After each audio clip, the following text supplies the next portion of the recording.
Comme partout en France et à l'appel de l'intersyndicale, les salariés des 4 EHPAD de Luçon, La Roseraie, l'Olivier, Pierre-Martin et Saint-Michel ont fait grève hier pour dénoncer leurs conditions de travail.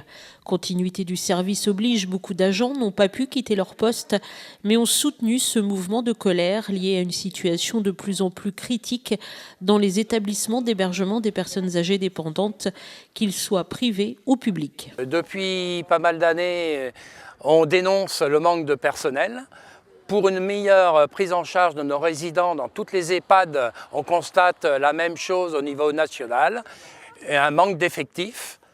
Nous demandons au gouvernement de mettre les moyens d'avoir une meilleure prise en charge en augmentant les ratios. Et nous, à Luçon, on est en dessous de 0,50. C'est-à-dire que nous, nos souhaits, c'est de 1 pour 1. Un résident, un personnel pour un résident actuel pour une meilleure prise en charge de la dignité. Prendre en charge dans la dignité nos résidents actuels.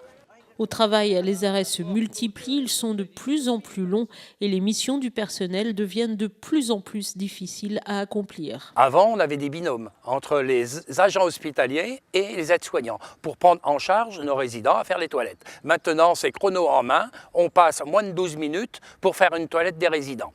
Et ne parlons pas des douches qui sont faites tous les 15 jours. Voilà les résultats. Et aussi les prises en charge des repas. Un temps très court, parce que beaucoup ne sont pas autonomes pour manger, donc ils ont besoin d'une aide au repas. Et on se retrouve avec une personne pour 6 personnes à donner à l'aide au repas.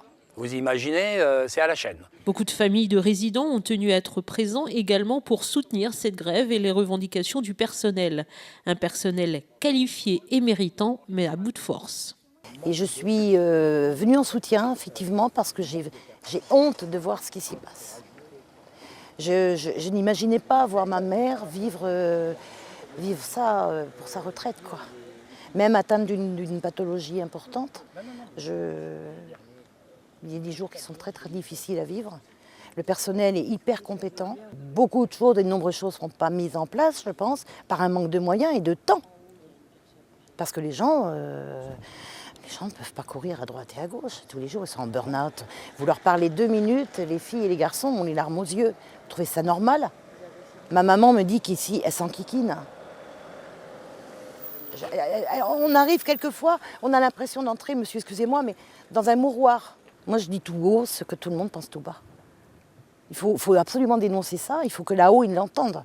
Autre témoignage tout aussi poignant de soutien à ce personnel qui dénonce là aussi les conditions de travail qui nuisent aux résidents. Ma maman, elle ne marche plus, donc elle est toujours sur le fauteuil, évidemment. Alors quand on lui donne des laxatifs pour évacuer ses besoins, et ben, des fois elle fait dans la couche, et puis des fois, c'est pas fait tout de suite. Donc moi j'ai gueulé, j'ai dit non, c'est pas possible. Est-ce que il faudrait comprendre, mettre la personne dans un tas de merde, et voir ce que ça donne pendant des heures. C'est pas acceptable. Moi, j'appelle ça du harcèlement. Voilà, moi je trouve que les anciens ont travaillé toute leur vie et finir dans des conditions comme ça, c'est pas acceptable. Il faut soutenir le personnel, c'est très important parce qu'il y a une très bonne équipe et ils font très bien leur boulot et des fois, ils n'ont pas le sourire parce que peut-être que ça les mine quelque part. À Luçon, le mouvement a été très bien suivi puisque selon l'intersyndicale, 70% des agents des 4 EHPAD étaient en grève.